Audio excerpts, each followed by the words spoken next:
Welcome back to my channel. Today we're going to dive right into this makeup look. So first step, we are going to prime our faces with the Mineralized Time Check Lotion by MAC. All over the face, no specific way. Then we're going to go in and prime our eyes with the Morphe Eye Primer. Love this stuff, helps to really blend the colors out easily. It does not stick and the eyeshadows glide.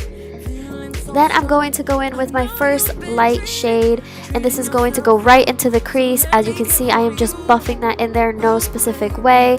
It is a very light color so that it kind of matches my skin tone and makes it a lot easier to blend out the cut crease later on.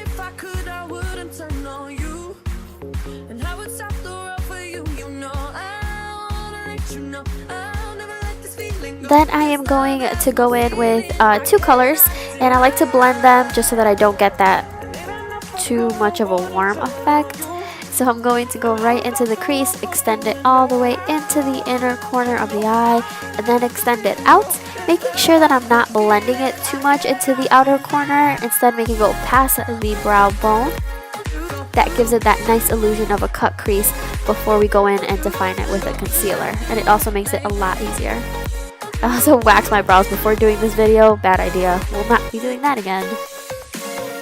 Then I went in with Pronlongwear concealer, and as you can see here, I just like to create that nice line and outline for myself. Makes it a lot easier and more clean with when you go in with your color. Once I have that outline, I go in and I fill in the whole lid, making sure I'm doing little by little, not too much color because it will transfer over to the crease, and that's a lot of work to fix. Then I'm going to go in with the first shade that I decided to use on my lid, and that is Cork by MAC Cosmetics, and I'm just pressing that into the lid.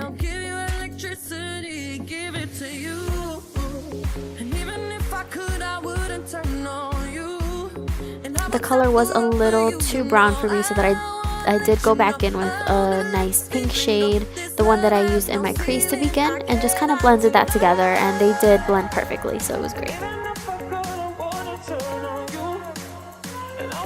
I then go in and deepen the inner corner of the eye with the black eyeliner, and then I used burgundy to kind of buff that out, the lower lash line, and then I wanted a little bit more warmth, so I went in with an orange shade from MAC Cosmetics. All the colors I use will be in the description below.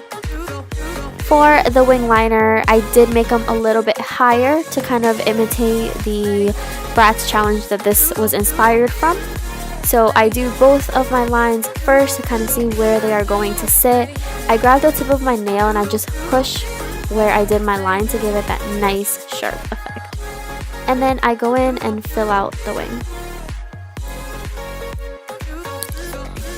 A good tip, make sure that you use your brush to your advantage.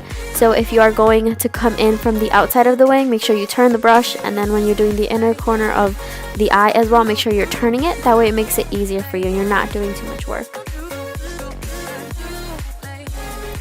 Now to clean up, I do like to grab a makeup towelette and just kind of clean underneath the wing liner, making sure it's nice, sharp, and defined. I then went in with the Too Faced liquid liner in the white shade, and I just did the line right on top of my black liner. This is why I did keep my liner a little bit thinner, so I can go in with this color. I then highlighted my brow bone with the same brush that I use to pack on the color on the lid. So you don't have to use too many brushes. I will be doing my brows and lashes outside of the camera and speed right into my foundation. I like to use a nice buffing brush, and I use MAC foundation in NC30, and that's the Studio Fix one. Then I go back in with the Pronlongwear concealer, and I really like to extend this past the cheeks to create that nice highlight. And as you can see, I'm also using this as an opportunity to again define where I cut my crease and my wing liner.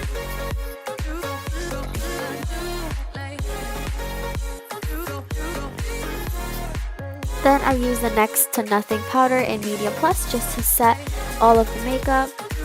make sure it stayed on all day, and really pat it underneath the eyes lightly. Don't move too much because you'll move your concealer. I then went in with a nice pink shade from Anastasia and really highlighted and gave that nice pink effect on the cheeks. And I did extend it a little bit more towards the inner corner of the face. Favorite highlighter, of course, down the bridge of the nose, a little bit on the lips to give the illusion of a nice fuller lip. And now we fill in our lips, and that is it, guys. If you have any questions, any comments, please feel free to comment below. Thank you so much for watching. I will link every detail on the description and also all the products that I use. Please stay tuned. Don't forget to follow me. Thank you so much, and stay tuned for more videos.